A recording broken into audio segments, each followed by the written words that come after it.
Okay, it's recorded. Okay, thank you, Mona. So, part 5. Okay, this is the last part lah in the first all about items part 1. Yeah, and then part 1. The whole slide ni part 1. And last time we talk about awal-awal tu, we talk about different item formats, multiple choice, structure item, essay items, all the technology enhanced items. Those who did the game, so you think you can do assessment tu, you you know what I mean. So ada dengan answer key pun I have given, and then lepas tu kita tengok process of item development and everything. By the way, yang apa item format tu Intan dah mention and everything. Intan punya group yang present kan, Intan, Nabila, remind me cepat-cepat, Amani ke Imani, I always confused between those. Okay, so group Intan dah bincang. Siapa lagi? Seorang lagi yang group Intan? Ingat dah, seriously. Intan, Nabila, Imani. One. Yeah, one kan? One Hidayah. Okay. Yeah, I got excited. Okay, tu item development. Lepas tu dah tulis item, kita buat table of specification lah kan, and everything in the process of item development tu. Sebelum tu kita buat item development. Yang tu table of specification group Ira bentang, Ira, Hidayah. I'm trying to remember names here.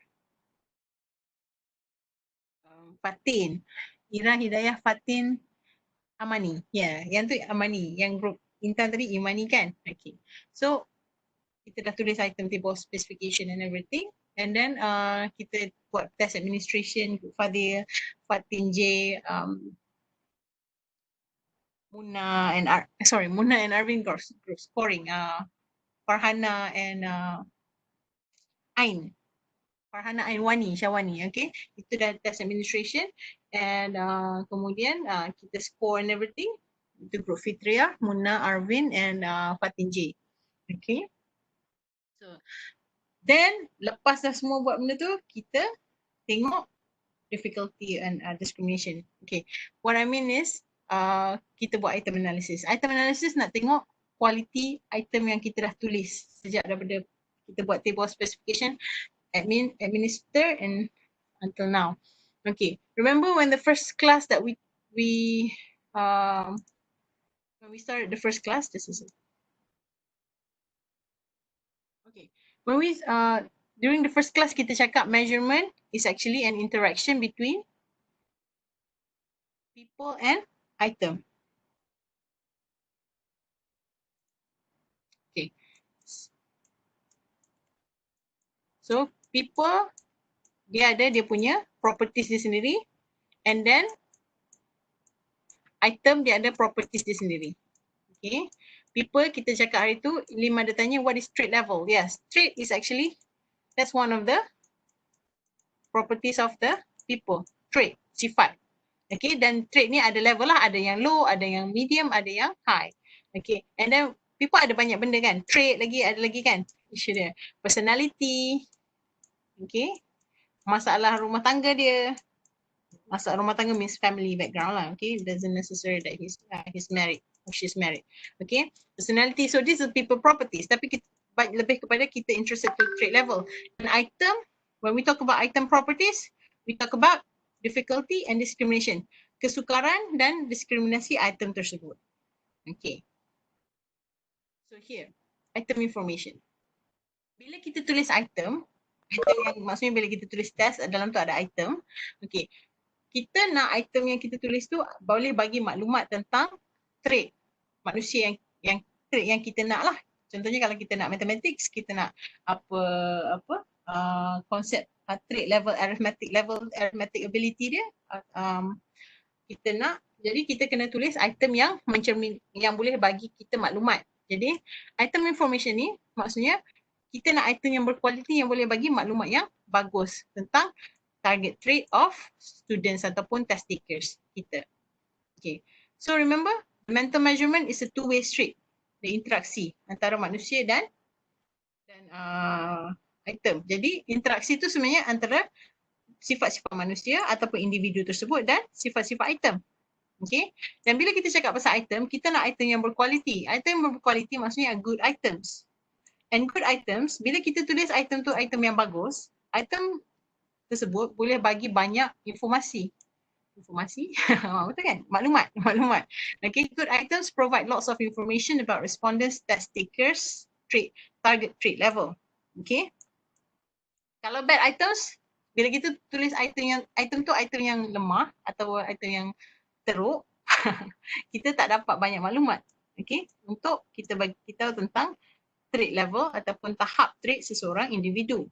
Okay, jadi kita punya measurement punya objektif ataupun matlamat kita ialah nak menulis item yang ada banyak, boleh beri banyak maklumat, which is good items. Okay, good items ni ada good properties. Okay, and then when we talk about properties, we talk about item difficulty and discrimination. Okay, different items provide different amounts of information. Okay, maksudnya ada item yang boleh bagi maklumat kepada trait level yang tinggi. Tahap yang tinggi. Ada items yang boleh bagi maklumat kepada trait level yang rendah. Okay. Item information is determined by item properties. Tadi kita kata tadi. Two properties. Item difficulty and discrimination. Okay. Item discrimination here means diskriminasi item. It is not a bad thing in here. When we talk about item analysis, item discrimination is a good thing. It's not a racist thing. Okay. Just want you to have that concept. Okay, kat sini bila kita cakap pasal item discrimination, we want to ask, okay, does the item produce responses that discriminate between individuals of different trait levels? Okay, yang ini recall upper and lower groups ni kita tak bincang lagi in general. Group Soleha, Sam, Rabania and Oya or Alia akan present yang ni next week insyaAllah, bukan next week, hari Khamis insyaAllah. Okay, but basically kita punya test taker tadi kan kita punya individu kita ada yang lemah bila kita, yes, ni people tu test taker kita lah.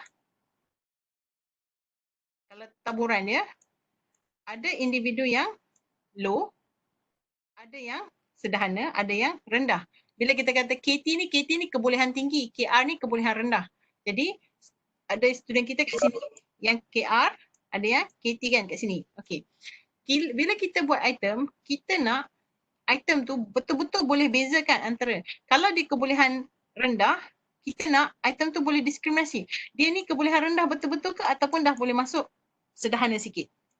Kalau dia diskriminasi dekat tahap sederhana, dia ni dah masuk sederhana ke, sederhana yang boleh masuk arah tahap tinggi ataupun masih lagi kena buat pengayaan. Sorry, my mouse setting up. Okay. Itu diskriminasi. Jadi kita nak kat mana item tu boleh diskriminasi pelajar. Okay. Yang ni character item total correlation ni kalau kita guna SPSS, index dia kita guna item total correlation ni lah. Yang ni kita buat dalam SPSS nanti. Okay. This is item discrimination. Macam mana item tu boleh membezakan pelajar tu based on trait yang kita nak ukur lah. Kalau dia mathematics, dia ni mathematics dia medium betul-betul ke ataupun dah boleh masuk high. Okay. Kalau yang high ni pula, dia ni betul-betul high ke memang betul-betul pandai pun ataupun kebetulan sajalah dia hari tu dia dapat high tapi sebenarnya dia high ke arah high yang low. Tak adalah betul-betul sangat boleh jawab soalan yang high discrimination ni. Okay, itu item discrimination. Just get the concept first. Okay, and then item difficulty pula. Okay, kita nak kata kat mana trait level item tu. Okay, bila kita kata dia soalan yang bila kita kata item yang difficult, soalan yang susah, I'm gonna clear the screen.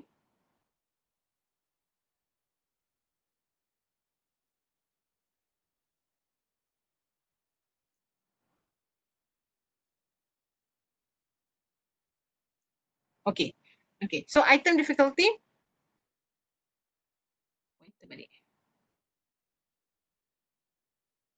Okay. Item difficulty tadi. Okay. Apakah trait level? What range of trait level does the item provide information? Kita kata tadi trait level tadi ada yang high. Sorry, ada yang low. ada KT kan? Ada yang low, ada yang high. Ada yang sederhana. Okey, bila kita tulis item, kita nak, okey, sebab dia item. Okey, bila kita tulis item, kita nak item tu boleh bagi maklumat tentang kalau item tu easy ataupun low difficulty, dia akan bagi maklumat kepada tentang pelajar-pelajar yang di bahagian low lah. If it's high difficulty item, which is difficult item, dia akan bagi maklumat kepada pelajar-pelajar yang mempunyai trait level yang high, yang tinggi. Okay, so we want difficult items that can provide information untuk pelajar yang ada dekat high trait levels, and easy items ataupun soalan yang senang, low difficulty, bagi maklumat tentang pelajar yang mempunyai low trait levels. Okay. Okay, now item discrimination, a closer look. Yang ini ni, okay, tadi I dah I have explained. We want to make sure that bila kita ada item discrimination, kita nak item tu betul-betul boleh discriminate between orang yang betul-betul pandai dan yang masih lagi perlu pengayaan ataupun perlu pemulihan. Okay, itu item. Maksudnya kalau contoh kita ambil contoh pilot. Pilot, kita nak pilot tu betul-betul boleh bawa kapal terbang. Kalau dia jawab soalan ada item A kata. Item A ni mempunyai item A soalannya susah dan dia mempunyai difficulty yang tinggi. Kalau pilot yang betul-betul pandai, yang betul-betul lepas tahap yang betul-betul high trait level, dia mesti boleh jawab item A. Kalau pilot tu pandai juga tapi item A ni dia tak boleh jawab. Maksudnya dia masih lagi perlu latihan. Okay, that's when we talk about item discrimination. Okay, kat sini dia kata an item with high discrimination generates responses that show a strong relation to the respondent's location on the trait continuum. Maksudnya people with low and high locations tend to respond differently to the item. Tadilah pilot yang high location tadi tu kalau dia jawab item A ni sebab item A high discrimination, dia mesti boleh jawab dah. Jadi dia memang high location. Kita tahu dah location dia high. Kalau dia dia pandai tapi dia tak boleh jawab item A, kita tahu okay, dia masih lagi below high, which is lower location. Okay, that's item discrimination. Item difficulty pula yang kita dah kata tadi, this is based on the location along the trait continuum. Remember last time kita tengok trait continuum hedonisma kot kan? Nanti kita tengok. Jadi trait continuum ni kita nak tengok lah kat mana lokasi dia. Dia ni lokasi dia low ke, medium ke, high ke. Okay, tadi kita tahu item discrimination kita dah tahu kat lokasi dia kat mana, tapi dia ni betul-betul lokasi ni ke ataupun dah masih lagi perlu pemulihan. Okay, an item with high difficulty provides information about trait levels individuals who are located in high. Macam tu lah, item susah bagi maklumat tentang those who are in the high trait level, high continuum. Okay, ini kita tengok dulu hedonisme. What is hedonisme? Hedonisme is a trait. Okay, satu sifat.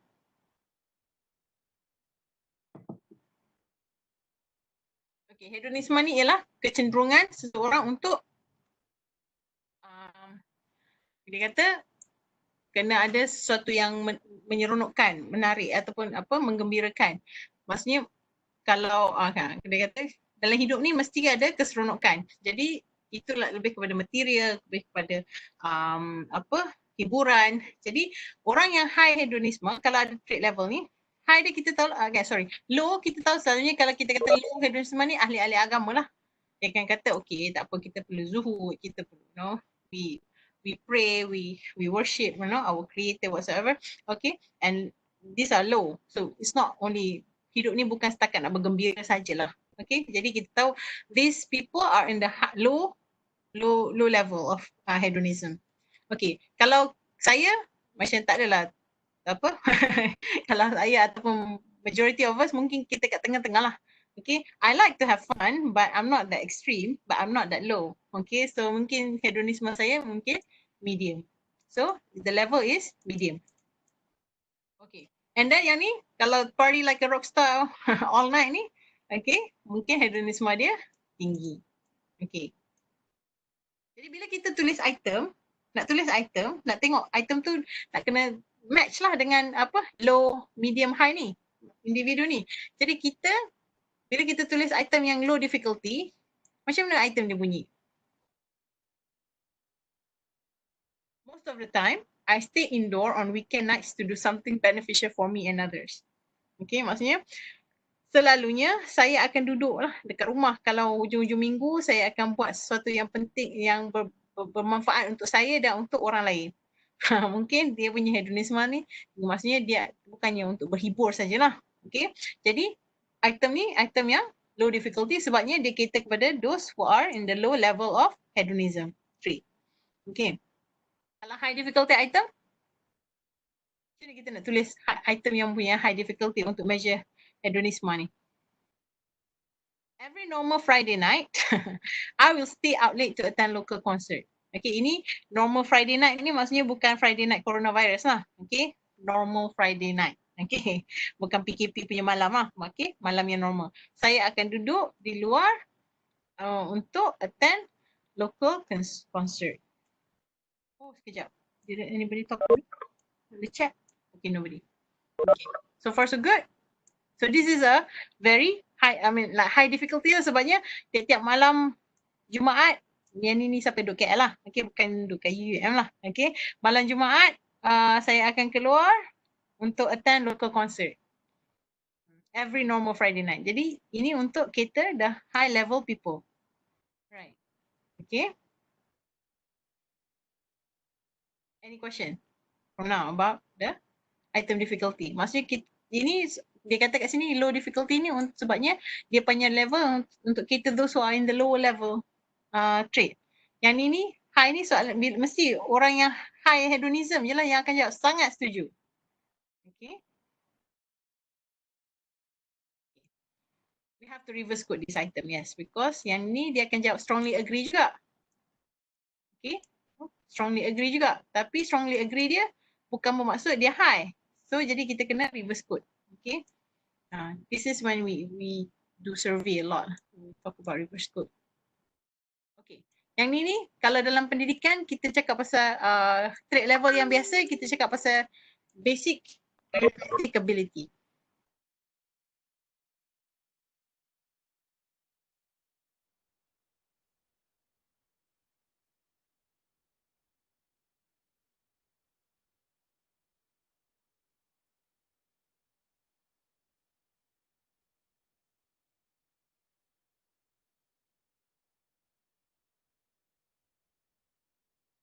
Okay, sorry guys, I got distracted a bit. Okay, this kalau trait level biasa, basic arithmetic level, we know kita kata basic arithmetic level ni how we define it. It's actually the basic math concept lah. Okay, yang ada tambah, tolak, bahagi, darab. Okay, this is just a math ability. Dia ada basic operasi asas je ialah tambah, tolak, darab, bahagi. Okay, so yang ni kita tahu lah, okay, pelajar yang low, kalau arithmetic dia mungkin dia boleh kuasai tambah saja. Yang agak, yang between low and medium, tambah and tolak trait level dia. Dan tengah-tengah bila dia dah medium punya, dia punya level of basic arithmetic ability, dah boleh tambah, tolak, darab. Dan yang ni paling tinggi lah, high trait level, maksudnya all four basic concepts. Okay, kalau soalan senang, think of a low difficulty item. Kalau nak tanya basic arithmetic ability untuk darjah 4.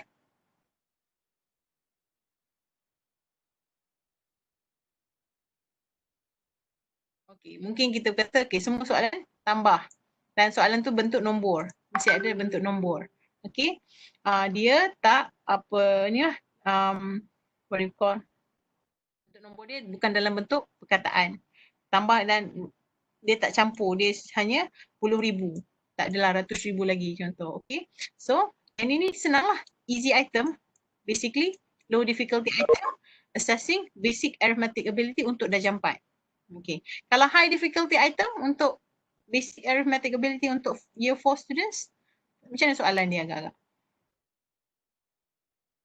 I believe soalan dia mestilah cover all these 4 basic operations and then mungkin agak susah mungkin dalam bentuk word problems. Kan? The soccer team played 160 games and won 65% of them. How many games did it win? Mungkin kat sini dia dah tahu dia kena kuasai. Dia kena tahu 65% tu macam mana. Maksudnya dia kena bahagi nak jadikan nak kena harap dengan 160, tapi sebelum tu 65% ni you have to make sure it's in decimal point, kena bahagi dengan 100, okay, untuk dapat 0.65. Okay, so everything dah kuasai dah. Semua 4 operasi dia dah kuasai, dan more important thing, soalan dia bukan straightforward. Soalan dia dalam bentuk perkataan. Okay. So this is high difficulty items. Okay, this one last time Ira asked me, okay, this is just to depict a diagram. Ini konsep saja, tak ada, we don't know the difficulty, we don't know the discrimination index, tak ada nombor lagi. We just know, okay, konsep dia, A, this is location, right? Location means, okay, we have low, medium, high. This is the location. So we know that A, B, C, D. A, low difficulty. B and C, medium, moderate difficulty. D is high difficulty. Oops. Okay, high difficulty. And then discriminate, okay, because item difficulty is the location of the arrow. Mana dia? Dekat trade continuum. Okay, item discrimination ialah ketinggian arrow ni. Okay, kat sini bila dia kata A, low difficulty, ialah sebab dia punya position dia low, moderate discrimination. Sebabnya arrow dia taklah tinggi setinggi B. B high. Moderate difficulty, high discrimination. Okay. And then moderate difficulty, tengah-tengah. Dia punya kedudukan, dia punya lokasi. Tapi arrow dia sikit, arrow dia rendah, jadi low discrimination. Okay. D, high difficulty, moderate discrimination. So basically we can have like, you know, moderate, maksudnya ini kebetulan dia difficulty tinggi, dia punya discrimination moderate. Yang ni discrimination dia low, discrimination dia moderate tapi location dia low. Okay. Jadi we can see, okay, kat sini kalau ada student yang boleh jawab item ni betul, kita tahulah, kita boleh beza dia, okay, dia bukan sangat low dah. Okay, tapi dia dah boleh masuk low ke medium. Tapi dia punya index sebab dia punya discrimination dia moderate, mungkin tak se-confident B lah bila kita cakap macam, okay, yang B ni definitely, siapa yang boleh jawab item ni, dia memang dah masuk medium to high. Definitely, sebab dia high discrimination. Soalan dia medium, soalan dia susah, sederhana. Tapi kita tahu tau, target trade dia bukan, dia memang orang sederhana tapi ada potensi dah nak masuk ke sederhana, ke sukar, ke high dah. Tapi kalau yang katalah orang tu target trade dia sederhana tapi dia tak boleh jawab item B. Maksudnya dia masih perlu pengayaan. Okay. This is just the concept to depict. Kita tak tahu pun index dia berapa. Okay. Kita cuma tahu kata okay, this is the contoh lah untuk bezakan. C ni, selalunya item ni kita tak nak lah macam ni. Sebabnya C ni, dia kesukaran dia sederhana. Sebab majority lah boleh jawab. Sebab majority populasi kita kan apa? What do we call? Majority orang akan ada moderate punya ability. So C ni soalan dia sederhana. So majority boleh jawab. Tapi tak boleh nak diskriminasikan antara yang betul-betul yang sederhana dan yang ada potensi untuk ketinggi ataupun masih lagi perlu duduk dalam range sederhana atau rendah. Okay, low, tahap sederhana atau tahap rendah. Okay, so this is usually kalau kita punya tulis item, kita tak apa nak lah item macam ni.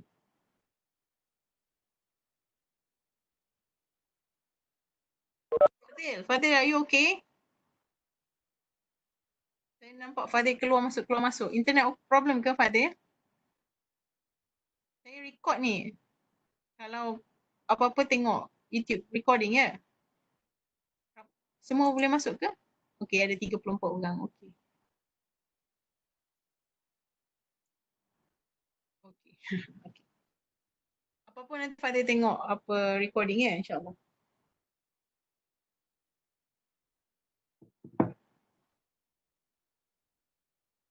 Okey. Yang ni high difficulty moderate discrimination. Yang apa D ni. D ni soalan dia susah tapi dia punya nak diskriminasi antara orang yang betul-betul berjawab tu agak sederhana lah. Okay, kalau pilot kita nak macam mana soalan pilot? apa soalan doktor ke, orang yang apa, yang bedah kita ke. Kalau dia jawab test, kita nak make sure kita nak soalan macam mana. Anyone? Okay. On the chat. Kalau pilot lah ataupun kita nak kasih dia, kita nak soalan tu susah, dia ada lokasi kat sini dan arrow dia mestilah tinggi, which is high lah, high discrimination. Kita nak pilot yang betul-betul pandai dan betul-betul faham. Okay, cara nak oh, okay, Fatin jawab B. B kalau boleh kita tak naklah pilot yang boleh jawab soalan yang sederhana, susah. Sebab kita nak pilot yang betul-betul boleh jawab soalan yang susah. Jadi kalau boleh kita nak D, tapi D tu arrow dia kita nak lagi tinggi. Okay. This is just the concept. Okay. Boleh faham ke Fatin? Okay, faham. Okay. Thinking about discrimination and item difficulty. Okay. Secara idealnya ni selalunya kita nak lah dalam apa? Ideally we want semua item kita nak ada high discrimination. Semuanya tinggi. Okay. Sebabnya kita betul-betul nak beza item tu, boleh tak beza antara satu tahap dengan satu tahap. Kan? Especially nak make sure betul-betul ke student ni faham. Especially kalau pensijilan kita nak orang tu betul-betul ada kelayakan lah untuk perform apa yang dia patut perform. Okay. Tapi kalau difficulty, okay, kita nak semua difficulty high ke, low saja ke, ataupun medium saja ke, macam mana? Yang ni kita nak high. Kau boleh lah. Ideally, kalau dapat moderate tu alhamdulillah lah sebenarnya. Okay. Tapi kalau difficulty, the range of difficulty that we want depends on the use of the scores generated by the instrument. Maksudnya, kita punya range difficulty tu sama ada low to high ataupun high saja ke ataupun medium to high ke, depends on macam mana kita nak guna score tu. Jadi, katalah kita guna score tu contohnya untuk SPM. Kita nak buat test tu, kita nak score tu untuk ni lah SPM kan. Okay. Kalau soalan SPM, bahasa Melayu SPM, kita nak range difficulty dia macam mana? High saja ke, low saja ke, ataupun low, medium, high? Untuk bahasa Malaysia test untuk SPM. Kita assume satu negara jawab kan? Bila satu negara jawab, semua level. Yes, one. Good job, one. Bila satu negara jawab, kita punya populasi ada low, ada medium, ada high punya trait lah. Trait bahasa Melayu dia. Okay. Kebolehan bahasa Malaysia dia. Jadi kalau soalan pun, difficulty dia kita nak mirror dah population yang jawab lah. Kan? Sebabnya kita kena ada soalan campur-campur lah. Low sikit, medium banyak, high sikit. Sebab tu kita kena buat table of specification. Okay, nak make sure kita plan betul-betul lah ada ke tak. Okay. Yes Adi, good job Adi. Balance, yes balance tapi high kena lebih sikit. Oh yang ni Fatin ni mesti kata ni mesti kalau nak test apa, kalau nak test siapa bahasa Malaysia kena tinggi ni. Guru bahasa Malaysia kan, guru bahasa Malaysia kalau kita nak test guru bahasa Malaysia mungkin kita kena high lebih sikit. Tapi kalau kita nak test pelajar SPM yang kita tahu populasi dia normal, kita kena ada ni lah high, kita ada normal distribution yang majoritinya medium lah, soalan sederhana. Okay Fatin? Okay, Fatin kalau nak tanya cikgu bahasa Melayu bolehlah kena tanya semua high. Okay. Okay. Anxiety inventory. Ini survey kebimbangan. Kalau kita nak buat survey untuk tanya kebimbangan. Kita nak soalan macam mana? Campur-campur ke ataupun depends?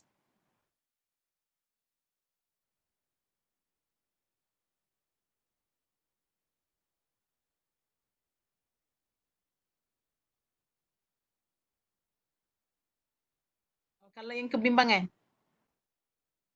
Okay, nobody, no takers. Okay, kebimbangan kita nak tengoklah macam mana. Okay, soalan survey tu untuk siapa? Untuk satu rakyat Malaysia ke ataupun untuk yang orang yang kita dah detect ada kebimbangan? Dia ada problem dengan anxiety dah. Right. Okay.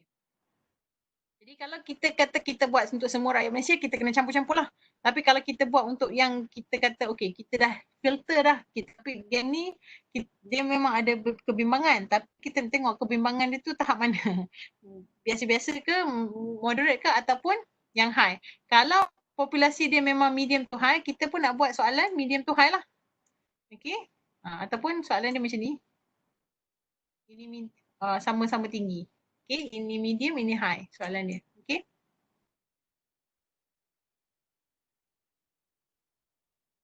Second, let me list. Okay. What reading component?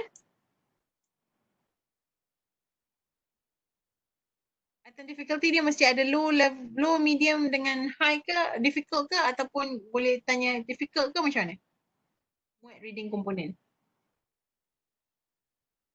Semua level, ya. Yeah. Sebab kita assume muat ni dijawab oleh pelajar satu negara yang populasinya normal. Okay, jadi kena tanya semualah, the high level lah. Okay. Medical licensure exam. Ini ujian pensijilan untuk perubatan, untuk pegawai perubatan. Ataupun untuk pegawai pakar bedah. Kalau untuk pakar bedah, kalau medical licensure exam ni, macam mana kita nak? Soalan nak? Hi, yes. Yes, Hanin. Hi, yes, Muna. Hi. Yes, Anwar. Hi. Sebab apa? Sebabnya kita tak maulah doktor yang suam-suam kuku je kan. Kita nak betul-betul soalan dia susah. Supaya dia boleh, sama macam pilot. Yes, Adi. Sama macam pilot. Sebab kita tak maulah tertinggal gunting ke dalam perut kita pula lagi kan. Okay. So, dia kena tahu hygiene dia macam mana nak kemas dan everything. So, dia punya procedure kena high dan soalan yang kita bagi tu kena buat high lah untuk untuk geng-geng pakar bedah ni lah. Okay. Yang ni, Maxi, untuk cikgu ni. Tapi ada komponen empathy. Yang ni saya nak tengok. Siapa nak jawab? Siapa nak jawab? Kalau untuk cikgu, kita nak buat soalan macam mana? High ke, low ke? Medium high. Muna kata tak boleh susah sangat. Okay. Half-half ni kata. Balance. Okay. Kalau saya, sebab yang ni kena high lah. Soalan kena susah ni. Buat empati ni. Tengok betul-betul tak cikgu boleh berempati dengan pelajar-pelajar dia? Ada tak sifat-sifat empati? Tengok. Anwar kata bergantung. Bergantung macam mana Anwar? Maksudnya ada cikgu yang tak kisah student dia boleh ada cikgu yang sederhana saja empatinya ataupun ada cikgu yang high empatinya. Okay, so itu kita nak decide. Kalau saya nak buat soalan ni, soalan high difficulty lah untuk cikgu. Especially kat kalau creativity, kalau kat Finland ada komponen creativity. Kalau cikgu-cikgu Finland, sangat lagi sangat tinggi dengan Jerman. Kan? Germany. Okay. So depends lah. Kalau orang katakan bolehlah half, boleh medium high, okay lah. Okay. Language test for pilots. Ini bahasa. High level Amani cakap untuk pilot. Yes, sebab ini banyak kes dah. Pilot kapal terbang crash sebab pilot tak ada kemahiran bahasa. Bahasa Inggeris especially. Ingat tak kes pilot di Kazakhstan yang crash sebab confused. Air traffic controller cakap lain, dia faham lain. Perlu communicate with other people different languages. Yeah, but this time we talk about bila pilot tu nak communicate dengan air traffic controller yang sangat-sangat penting. Sebab kan, saya nak naik altitude tinggi, kat depan ada storm, saya nak naik ke altitude lebih tinggi. Air traffic controller kata tak boleh, ada ada kapal terbang kat atas tu, jangan naik. Tapi dia dengar lain, dia naik juga, bam, crash. Okay, so yeah, that's what happened a lot. You know, so language test for pilots memang ada and it's very high difficulty. Baru tahu ada pilot yang kurang. Yes. Okay, sebab bahasa sebenarnya bahasa yang ni bahasa Inggeris lah dia akan communicate. Unless dia tak kisah sebabnya air traffic controller pun kena pandai bahasa Inggeris. Pilot pun kena bahasa Inggeris. Kita panggil bahasa universal lah, global language. Okay. Betul kira. Kena faham. Sebabnya they need to communicate. Yang cerita Kazakhstan, go and Google. Pilot Kazakhstan crash. The plane crash because of the language error. Pilot error in terms of language. So test tu kena high difficulty. Okay, so we know already that's a low and high. Kat mana kita nak buat based on macam mana kita nak guna score kita. Use of scores. Okay, kalau kita nak guna untuk pilot, kena high. Kalau kita nak guna untuk normal population, okay, kena low. Kalau anxiety ni, kalau kita nak guna untuk normal population, kita buat taburan ni normal juga. Kan, campur-campur. Tapi kalau kita dah identify orang yang ada anxiety dah, kita tak maulah ambil soalan yang low dah. Low anxiety dah. Membazir je lah menulis soalan tu banyak-banyak. kita nak ambil soalan yang medium difficulty to high lah. Okay.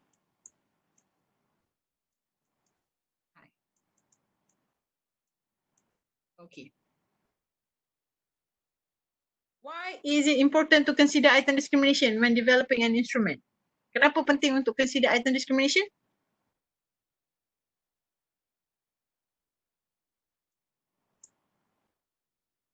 Sebabnya we really want to know those who really can and who really want to discriminate where are they on the location. Kan? Item difficulty? Kenapa penting nak consider item difficulty? Sebab kita nak tahu siapa yang jawab dengan macam mana kita nak guna skor kita lah. Kan? Tu saya yang jawab, tak apa. Okay. Ignoring item difficulty can make you blind to what is going on.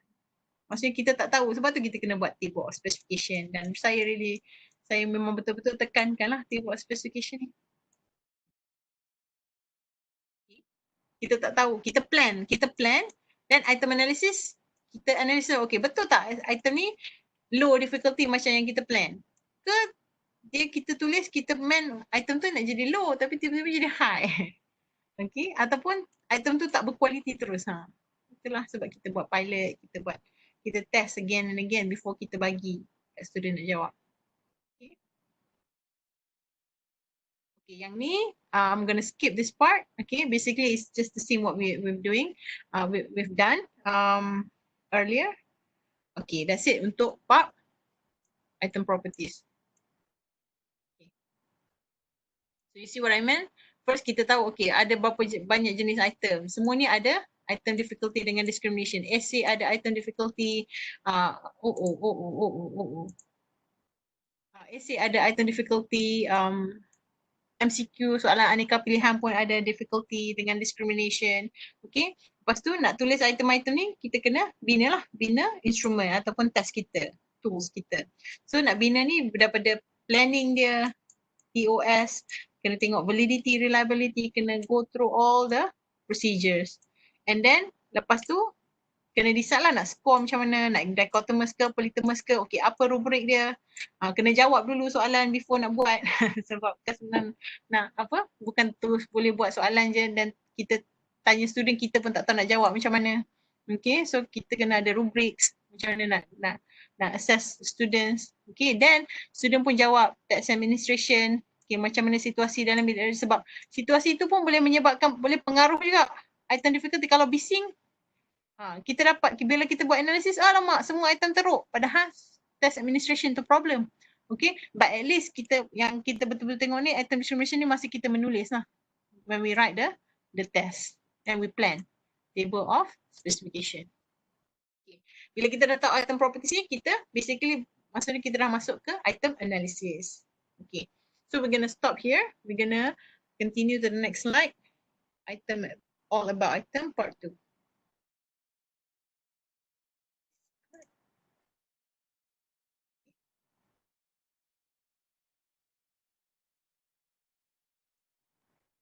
Do you want to take a break?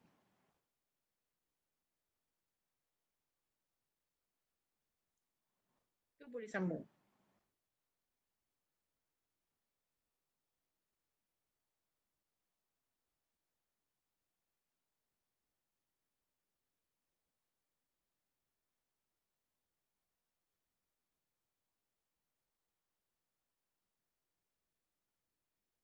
Boleh sambung ke?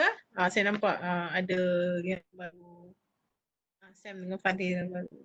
Scan QR code. Okay, boleh. Okay, thank you, Han. Thank you, Haniman.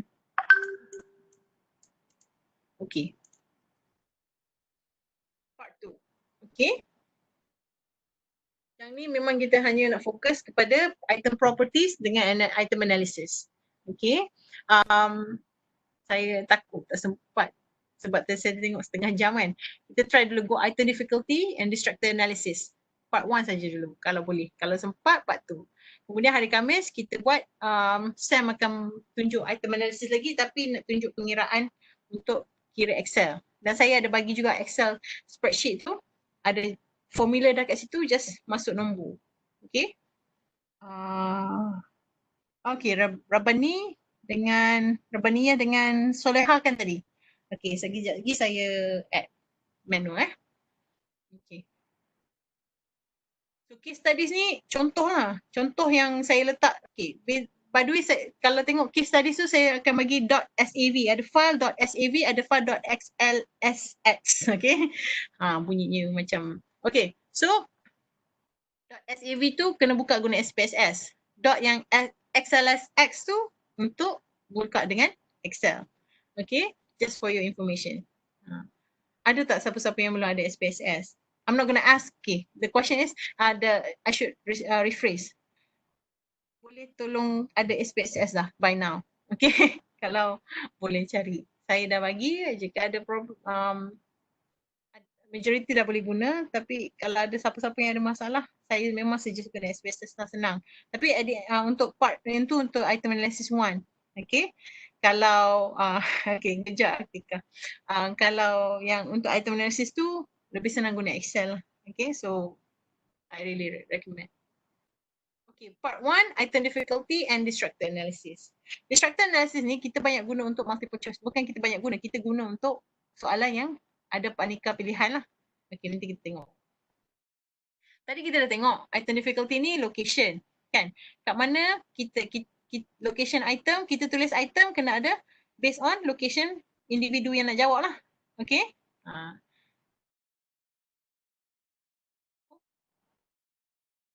Measuring item difficulty. Macam mana kita nak ukur item difficulty? Kita guna mean. Mean ni purata. Okay? Purata respon pelajar lah. Okay? Yang kita nak, kalau kita tanya satu kelas, kita ambil purata student yang jawab dalam kelas tu lah. Contohnya, semua student dalam kelas tu jawab soalan satu, betul. So mean dia satu lah. Kalau especially item untuk item 01. Apa kita tengok. Purata is how we actually use to measure item difficulty. Kadang-kadang kita guna P. P tu proportion. Lebih kurang mean lah sebab proportion tu sebenarnya purata lah juga. Okay. So, a low mean yang purata yang rendah maksudnya item tu item yang susah. Sebabnya semua kebanyakan pelajar skor rendah. Bila skor rendah kita ambil purata dia mestilah dapat purata yang rendah kan. Okey, jadi itu menunjukkan item tu item yang susah. Kalau high mean, purata yang tinggi menunjukkan item tu mempunyai low difficulty. Most people score high on the item. Okey, maksudnya bila semua orang boleh jawab, kita tengok walaupun purata dia tinggi, tapi sebenarnya bila purata tinggi maksudnya item tu item yang senang. Okey, sebab semua orang majoriti lah boleh jawab. Okay, kalau yang ni difficulty of dichotomous item. Ingat tak dichotomous item tu kita score macam mana? I don't want Fit and Muna and Arifin tu jawab lah yang bukan present bab ni. You remember dichotomous item? Score level dia macam mana?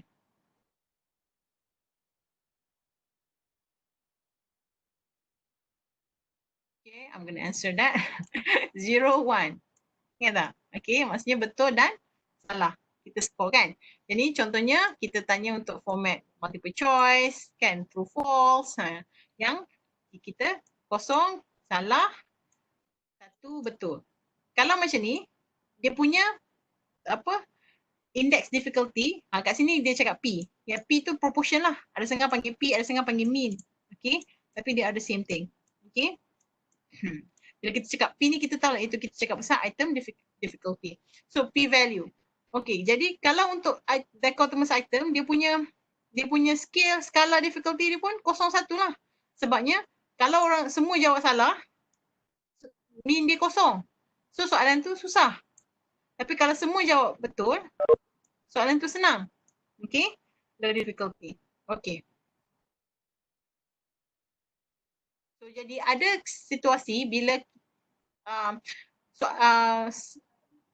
P dia akan dapat antara 0.2, 0.5, 0.7 dan sebagainya sampai 1 lah. Dia tak boleh lebih sebab 0.1. Kalau polytomous item kita ada 0.12, baru okay. Kat sini low difficulty dia 2 lah. Tapi kita cakap pasal dichotomous item kan. So sampai 1 sajalah. Okay. Macam mana kita nak interpret tadi kita dah cakap, kalau P value dia dekat dengan 1, sangat senang lah. Low difficulty sangat senang sebabnya semua orang boleh jawab. Dah dekat semua orang boleh jawab kan. Kalau P value-nya kosong, susahlah, high difficulty. Maksudnya yang ni kalau yang boleh jawab ni soalan ni maksudnya dia punya trait level dia high lah. Okay. Kalau P value dia setengah 0.5, 0.5 maksudnya moderate difficulty. Okay. It provide information about individuals with medium trait level. Maksudnya dia punya trait level itu sederhana saja. Okay. Difficulty and item quality. Macam mana kita nak tahu kata quality item yang kita tulis tu bagus kesukaran dia. Indeks kesukaran dia. I'm going to drink water just a second. Okay.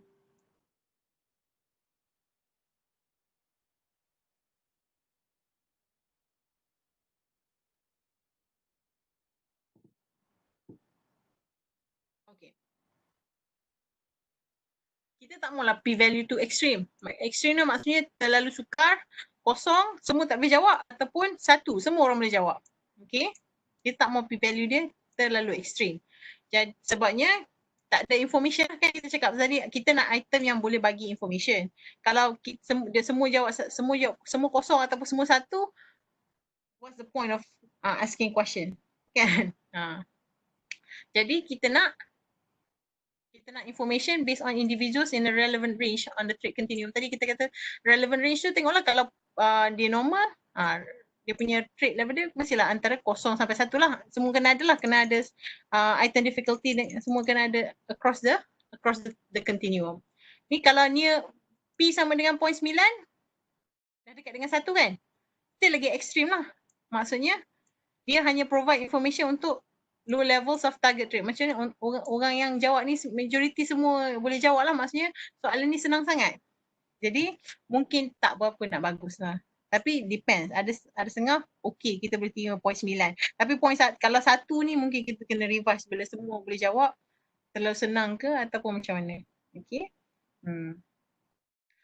Typically item selalunya berada pada julat ni lah 0.3 hingga 0.7 untuk menjadikan ia berguna. Maksudnya bila kita kata berguna ni ialah dia punya tahap tu optimal lah. Dia punya julat 0.3 sampai 0.7.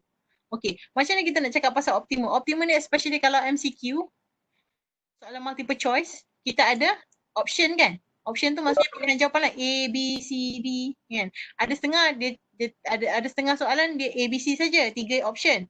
Okay, ada setengah 4.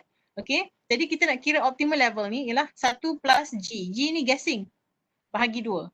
Guessing ni, macam nak dapat guessing ialah 1 bahagi number of options. Kalau number of options 4 iaitu A, B, C, D, kalau soalan kita tu ada A, B, C, D punya pilihan jawapan, 4 lah, 1 bahagi 4, chance level kita dapat lah. Chance level ni tahap dia meniru lah.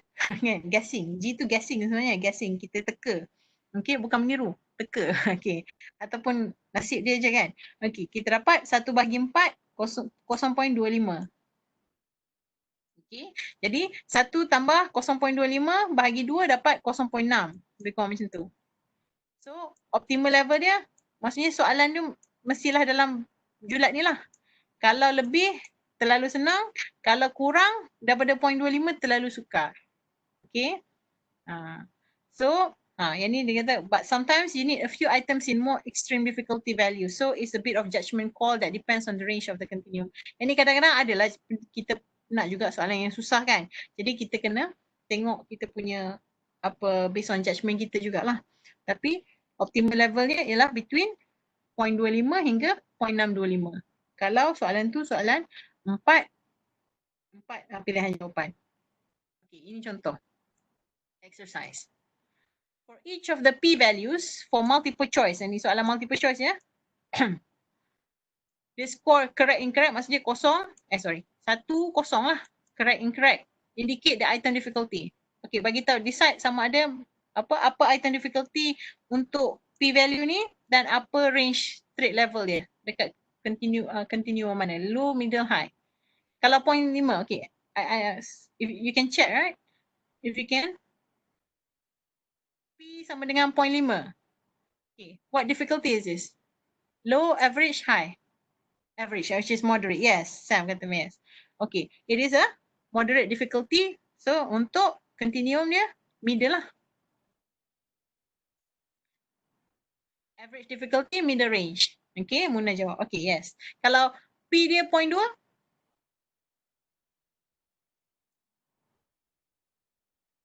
high difficulty, which is soalan tu susah kan? Sebabnya kosong kan? Kosong ni ialah high. Satu ni dia terbalik ya. Kosong kat sini high difficulty. So 0.2 dia ada kat sini kan? So ini high difficulty. Okay. High range. Kita dapat. Kalau orang jawab soalan ni betul, maksudnya dia memang ada high trait level lah. Okay. P sama dengan 0.8. Low. Okay, of course. Okay, dia terbalik Kalau 0.8 nampak walaupun dekat dengan 1, dia mudah lah. Kan? Okay. P1. Buat apa tanya? Semua orang jawab betul. Very low. Yeah, very low. No information, everyone answered it correctly. So, semua jawab lah. Maksudnya tak ada yang salah. Okay, that's extreme. Okay. Okay. Yang ni multiple choice again. Okay. Multiple choice ni sebab ada potensi untuk guess, untuk teka kan. Jadi dia agak complicated sikit lah. Jadi kita kata p-value dia kita jangka, we anticipate that the p-value associated with the highest possible difficulty item should not actually be zero. Maksudnya p dia takkan jadi kosong lah sepatutnya sebab dia ada tendensi untuk guess. Tapi ada juga satu soalan MCQ satu kelas tak boleh jawab, boleh juga dapat kosong. Tapi kalau kita kata kita jangka, dia tak akan dapat kosong. At least akan dapat minimum 0.25. Sebabnya kita ada 4 pilihan jawapan tu, tendensi untuk guessing dia 4. Kan kalau kita main main teka probability kan 1/4 kan 0.25 sebabnya ada A, B, C, D. Nasib lah the probability to guess A, B, C, D kebarangkalian nak teka dia ada 0.25 sebab kita tadi kata guessing chance atau chance level dia 1/4 dengan 4. Macam dadu lah kebarangkalian nak dapat certain nombor tu 1/6 kan. So this is 1 divided by 4, kita kata minimum takkan kosong. Paling susah pun item tu patutnya 0.25. Okay, dan paling mudah patutnya 0.625 lah. Optimal level dia sebab tadi kita count 1 plus 0.25 divided by 2, kita dapat 0.625. So kita dapat optimal level dia. Soalan mesti antara range ni lah kalau multiple choice tu ada 4 pilihan jawapan A, B, C, D. Okay. Okay. This is 4 pilihan jawapan. Okay. Example. Consider a multiple choice item with 4 response options. Kita tadi A, B, C, D. Okay. For what trait level does an item with P.03 provide information? Trait level apa? Kalau okay, kan kita kata tadi kalau A, B, C, D dia punya ni paling rendah 6, paling senang optimal value dia 6.25 lah. Okay. Dan paling tinggi 0.25 kan sebab 1/4. So kalau kita kata P sama dengan 0.3, trait level dia kat mana? High. Yes, very good. High. Okay. Yes, 1. It's difficult. So it's high. Actually jawapan 1 betul. Jawapan ni sebab somewhat difficult ni dia item lah. Tapi saya tanya what trait level kan. So 1 cakap high. So yeah, it's high. Because it's a somewhat difficult item. Dekat 0.3 kan? Sebabnya dia punya chance tadi 0.25 kan? Okay. Good job, 1. High. Okay. Consider a multiple choice item with 2 response options. Kali ni ada 2 option saja. True, false. What would you expect the lowest possible value? Apakah nilai P yang paling rendah kalau dia multiple choice? Multiple choice lah. True, false. True, false ada berapa pilihan jawapan? Yes, 1. 1 again. Okay. Ada 2 kan? Sebabnya true or false? Ada 1. Ni kira kalau kita kata A, B, C, A, B, C, D, A, B lah. Kan? So ada 2 pilihan jawapan lah. So 1/2 tu 50-50. Kalau ataupun 0.5 lah. So paling rendah dia punya low paling rendah P kita expect 0.5 lah. Okay. Consider a multiple choice item with 3 response options. A, B, C. P-value dia 0.15. Kalau 1/3 berapa? 1/3 ya. Okey, Muna kata okey, 0.3 kan. So maksudnya minimum soal paling susah maksudnya 0.3. Lepas tu paling okey tak kisahlah kan, paling okey sebab dia tanya 0.15 sangat susah lah soalan ni. Sebabnya dia punya lowest possible value 0.3.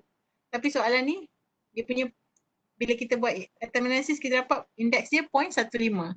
So it's very difficult item. Okay. Sebab apa? Sebabnya very difficult sebab lowestnya patutnya 0.3 tapi p value dia 0.15. Okay. Soalan ni soalan difficult. Boleh? Yes, close to 0. Yes, Muna. Yeah, medium low means if you mean medium low is what do you call it? Inverse here is very difficult. Yes, it is. This is a very difficult item as a high difficult item should be 1 divided by 3, which is 0.33. This item should be flagged for further analysis. Okay, and how we're going to do that? Check the distractor. Okay, apa? Yang ni this is interpretation je lah. Okay, jawapan dia. Okay. Sebab tu kita masuk distractor analysis. Bila kita ada option A, B, C, D, apa yang kita affect this difficulty selalunya ialah distractor tu. What is distractor? Okay, ini soalan multiple choice kan? Soalan multiple choice kita ada? Okay. Okay, good job. Okay. So, soalan distractor analysis kita ini soalan multiple choice. Multiple choice kita kalau kita struktur dia ataupun anatomi kita ada stem ataupun pokok soalan. We have the stem, okay, which is the statement of the question ataupun pokok soalan. Lepas tu kita ada apa lagi? Kalau multiple choice item kita ada option, pilihan jawapan. Dalam pilihan jawapan ni ada 1 jawapan yang betul dan 3 lagi ialah pengganggu. Yang pengganggu tu ialah pilihan bukan jawapan lah. Okay. So ini jawapan kita panggil he. Okay. Untuk tentukan apa kita punya bila kita buat item analysis especially untuk multiple choice, untuk bila kita buat item kesukaran kita kena tengok kenapa kita dapat kesukaran kita problem atau kita senang sangat ke atau susah sangat ke soalan ni, kita tengok pengganggu dulu, distractor dulu. Okay. Yang ni kalau dia buat distractor analysis, kenapa? Start. Okay, here you go. Kalau buat distractor analysis, dia akan bunyi macam ni. Bukan bunyi macam ni, dia akan, it looks like this. Okay. A, kenapa A bukan jawapan? Because A, this is the justifikasi lah. Okay, sebab dia tak consider criteria of multiple of 5. Sebabnya soalan dia nak yang mana satukah kedua-duanya faktor 100 dan boleh didarab dengan 5. See, this one not. 4 still juga. Okay, it's not multiple, it is multiple of 5 sebab 5 kali 8, 40. Tapi it is not a factor of 100. C, correct. D, kenapa dia bukan jawapan? Multiply 100 and 5 but did not consider criteria of factor of 100. Okay. Kita bila buat MCQ, benda yang nak jadikan distractor ni pun penting.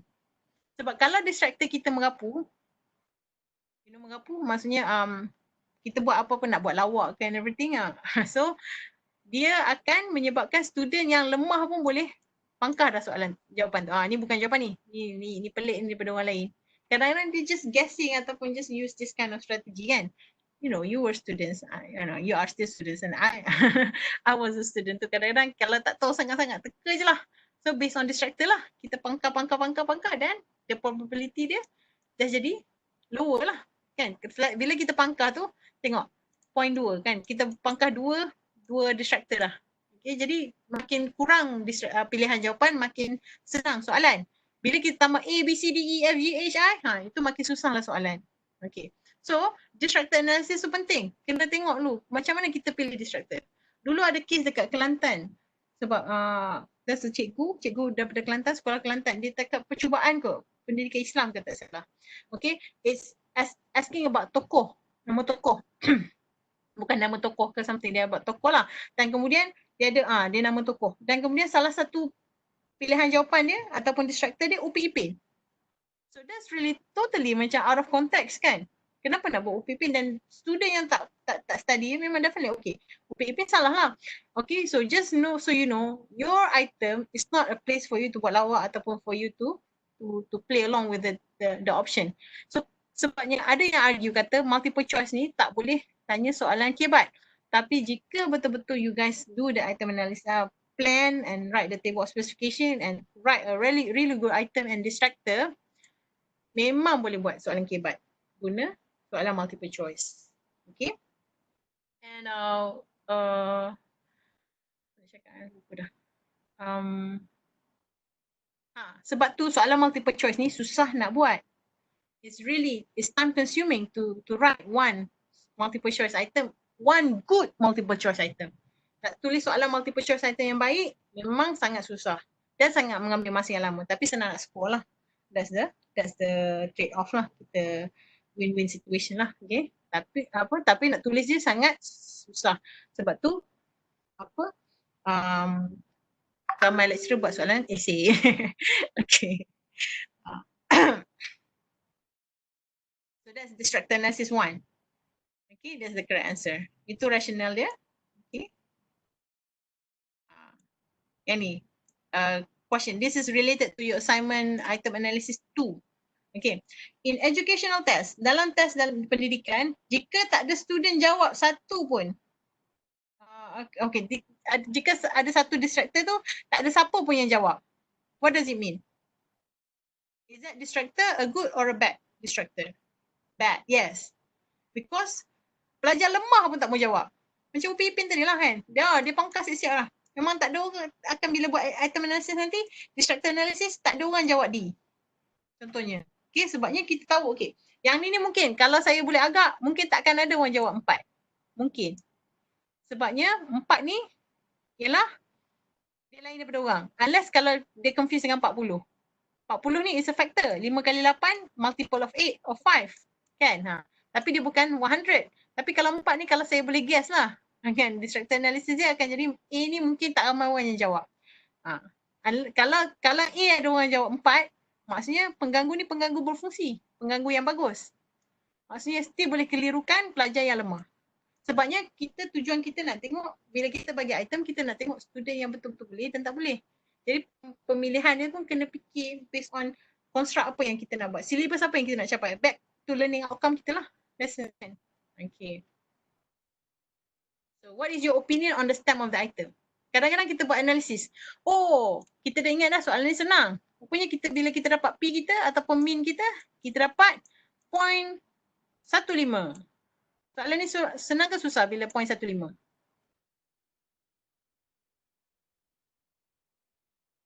Kalau katalah kita dah buat, okay, susah. Wan cakap susah kan? Sam kata susah, Muna kata susah. Okay, yes. Kalau kita buat analisis, soalan dia P dia 0.15. Soalan ni susah. Okay, kemudian kita kena tengok baliklah soalan kita. Kita dapat statistik dia, nombor dia, indeks dia.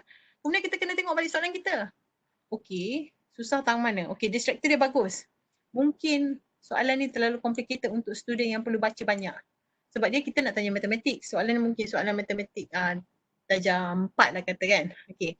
Tapi menggunakan bahasa Inggeris. Okay. Dan bahasa Inggeris tu pula bahasa Inggeris gabungan lah, complex sentence contohnya. Both a factor of 100 and kita panggil apa? Compound sentence. Okay. Kita guna a factor of 100 and a multiple of 5. Okay. Kalau dekat US, ada pelajar student yang imigran. Imigran ni pelarian lah kan. Yang datang, kemudian ibu bapa mereka tak cakap bahasa Inggeris. Cakap bahasa Arab, bahasa Gujarati, bahasa macam-macam lah. Syria kan, Syria bahasa Arab. Okay, Philippines, okay. So most parents mungkin tak cakap bahasa Inggeris. Jadi bila dia buat soalan ni, sebab dia have to consider all this diversity punya test taker. Dia kena say, okay, kalau macam ni mungkin instead of tulis panjang-panjang ni, sebab kita bukan nak ukur sangat language dia, kita nak ukur mathematics dia, so kita mungkin boleh tulis dalam bentuk bullet. Okay. Which number is a A factor of 100 and a multiple of 5. Contoh, mungkin dah boleh simplify. Ni bila kita decide lah, bila kita improve, decide nak improve kita punya item, sama ada kita nak buang ke soalan ni ataupun kita boleh improve dia based on item analysis kita. That's how you do it. Ini I'm just telling you ahead of time. Okay, macam mana kita nak improve based on item analysis. Itu tujuan item analysis. Kita tengok item analysis ni quality dia macam problematic. Okay, sekarang macam mana kita nak improve. Okay, itu tujuan utama item analysis. Nanti kita akan dengar lah. Sam, Soleha, Rabia dengan Oya akan cerita. Oya tu Alia. Okay. Okay. So, distracted analysis tu. Okay, yang ni kita dah tengok masa kita buat apa pasal apa quality of item. Kan? Soalan ni tujuan dia okay. Dia nak tanya kata construct dia nak tanya tentang konsep paling ringan dan paling berat ataupun konsep GSIM ataupun GSIM weights ni berat lah. Okay. Dia tanya soalan ni ada 3 kenderaan. 3 kenderaan ini dia punya berat dalam bentuk pound, dalam format pound. Okay. Sekarang ni cuba senaraikan kenderaan dalam susunan paling ringan, paling ringan dan paling berat. Okay, bila buat macam ni, paling ringan dan paling berat ni, student yang tak tahu benda ni pun boleh jawab. So, katalah P dia 1. What does it mean? Kalau P1, ni multiple choice kan? 01 kan? So, P1, maksudnya item difficulty dia senang, sangat senang. Semua betul. Semua orang jawab betul. Semua student jawab betul. Okay, bila kita tengok item analysis ni, macam ni kita nak go back, nak tengok satu item ni, kita kena tengok quality dia keseluruhan lah. Okay. Benda ni kita nak tanya konsep dia berat dan ringan. Tapi kita tanya soalan vehicle. Vehicle ni pula kita boleh guna apa? Common sense. Yang mana berat? Kalau tak tengok, tak faham konsep ribu, ratus, 10,000 ni, kita boleh just assume je lah. Okay. Kereta dengan motosikal, kereta lah berat. Okay. Motosikal nombor 1. Truck nombor 3, paling berat. Okay. Ringan. Okay. Car nombor 2. So, ini dia boleh guna common sense. Dia tak perlu faham pun tentang untuk jawab soalan ni. Okay. So, bila kita dapat P sama dengan 1, okay, kita kena tulis semula lah. Tulis semula dan yang ni memang definitely problematic soalan ni kan. Okay, bila kita tulis soalan, okay, ini alternatif soalan yang kita dah decide nak buat. The table below shows the number of apples 3 students pick. Number of apples, bilangan apple. Okay, ada 3 soal, ada 3 student. Sekarang ni dia nak apa? Sila senarai antara berikut which list shows senarai di bawah. Tunjuk jumlah apple daripada paling banyak kepada paling sikit. Greatest to least. Ini konsep still lagi paling lah. Paling ringan, paling berat. So, yang ini dia bagi number of apples. Dan dia punya nombor pun dekat-dekat. Okay. Bobby, Carlos dan Jenna. Okay. Yang ni memang student kena faham lah. 121 pola nombor dia lebih banyak daripada 107. 107 lebih banyak daripada 95. Jadi dia tahu dah. Okay. Dia kena susun paling banyak kepada paling sikit. Sekarang ni paling banyak ialah 121. Paling sikit ialah 95. Cuba tengok dekat sini. Ada tak dia start dengan 107?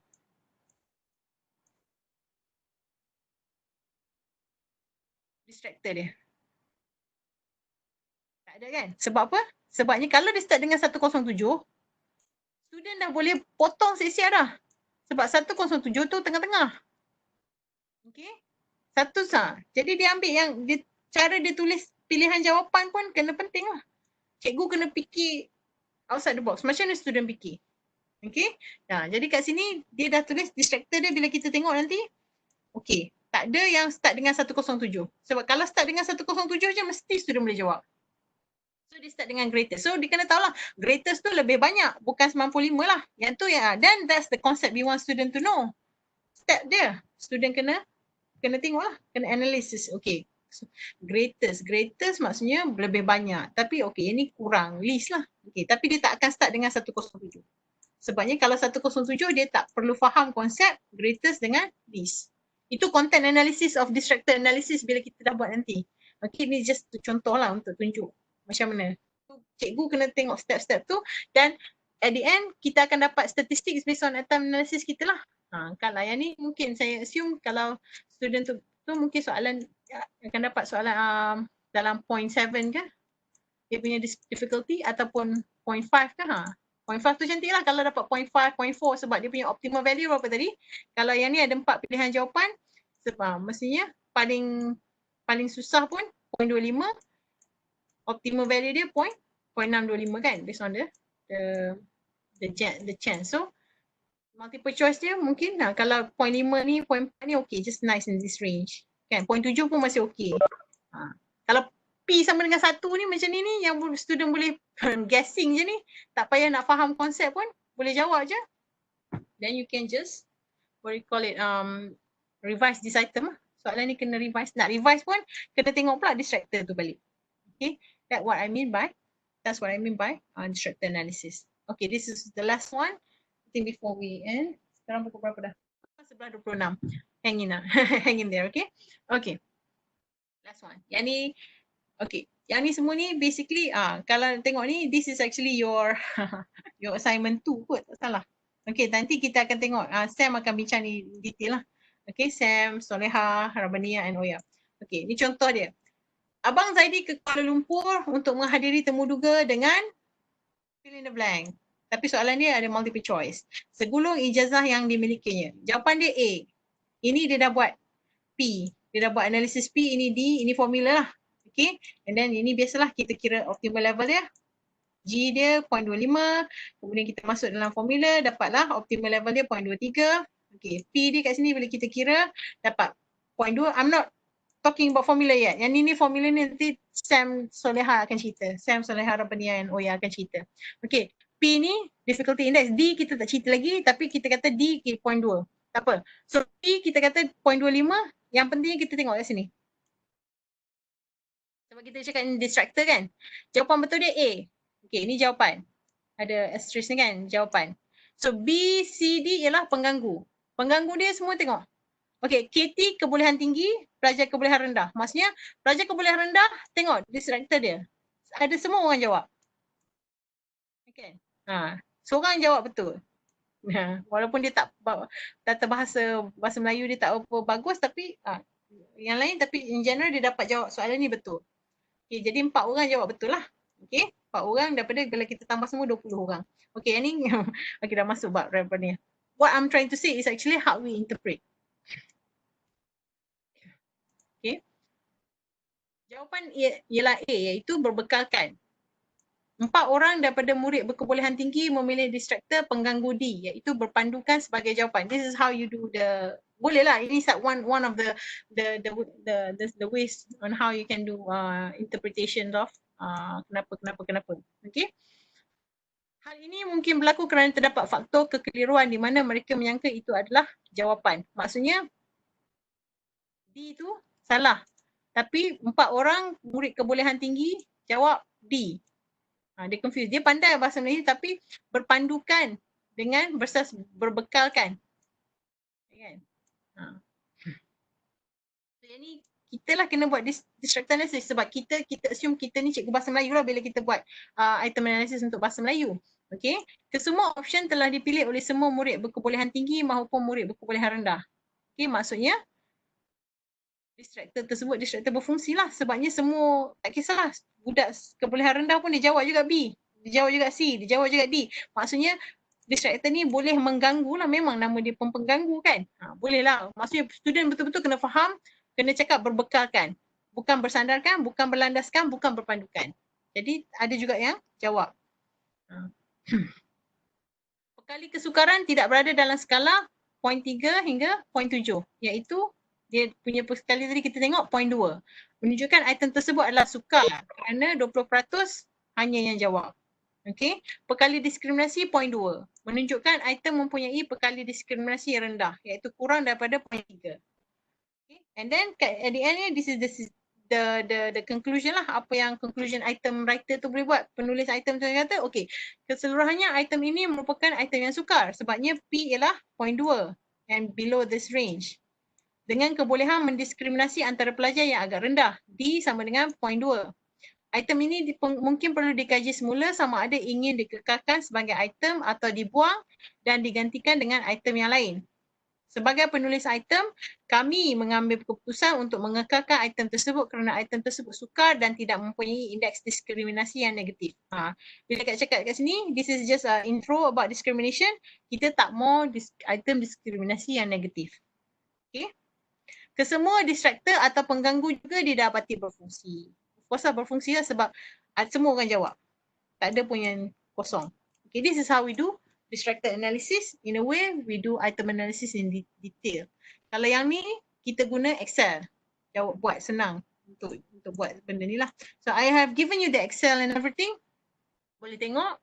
Ini ni, kita cuba, if you notice, kita hanya guna pelajar berkebolehan tinggi, kebolehan rendah. Maksudnya mungkin tengah-tengah kita tak guna. This style of item analysis. Okay. So, ini untuk distractor analysis and in general the interpretation of difficulty. Okay. Yang ni polytamous item. I'm going to continue sikit nanti lepas presentation Sam ke. Okay. Kita tengok dulu macam mana they discuss on that. And I'm still planning to do Webex in a few classes sebab nak tunjuk pasal SPSS. Okay. But please know that SPSS tu semua ada dalam YouTube. Apa yang I'm going to show in the next few classes, benda yang sama dalam YouTube. Cuma mungkin penjelasan mungkin lebih interaktif lah. Okay, YouTube you have the file, semua ada. Okay, ada .sav, .xls tu semua boleh guna. Okay, so you decide, take your time, watch the YouTube video dan kita akan ada push sikit lah sebab kita dah behind. Deadline untuk item analysis 2 dengan 3, 1 dengan 2 pun akan kita push sikit lah. I'm going to give you more time. But actually, kalau you go through all the documents, boleh jawab dah. Cuma sekarang ni saya nak cakap pasal discrimination selebih dengan finish up couple of things. Okay. Then the polytamous item and everything. Okay, discrimination. Yang ni lah, yang ni this is what I'm saying about SPSS and everything. Item total correlation ni bila kita guna SPSS. Okay. And mungkin at some point I'm gonna just skip this and then go straight to SPSS untuk demo. Okay. At least today you know the concept of difficulty and discrimination and how to know how to do distractor analysis. Because that's important untuk assignment. Setakat bagi markah bonus. Tak boleh lah. Tolak apa kita push extension date je lah Atika. Very nice try ah. Tengok nanti kalau perlu kita bagi markah bonus. Okay. Okay, good one Atika. Okay, guys. Sorry I take some extra time, dah 3 minit lebih dah. You guys can head to the next class. So siapa yang tak sempat tadi? Soleha dengan Rabaniyah. Thank you guys. Thank you Kira. Okay, see you next week. Next week Sam, Soleha akan buat Webex, tak salah saya. Nanti they will let you know in the... Siapa tak sempat scan? Saya okay. Adi, Kira, okay. I got it, don't worry. Adi, Kira, no worries. I know you Adi. Kira, Rabaniyah. Thank you Atira, thank you Sam. Soleha tadi. Okay guys, boleh exit, boleh leave the chat. Okay, siapa? Wani. Okay, Wani. Video, yes Aziz. I'm gonna upload this onto YouTube. Okay. Take care. Okay, Imani. Okay, Lynn. Thank you for coming. Nabila, okay.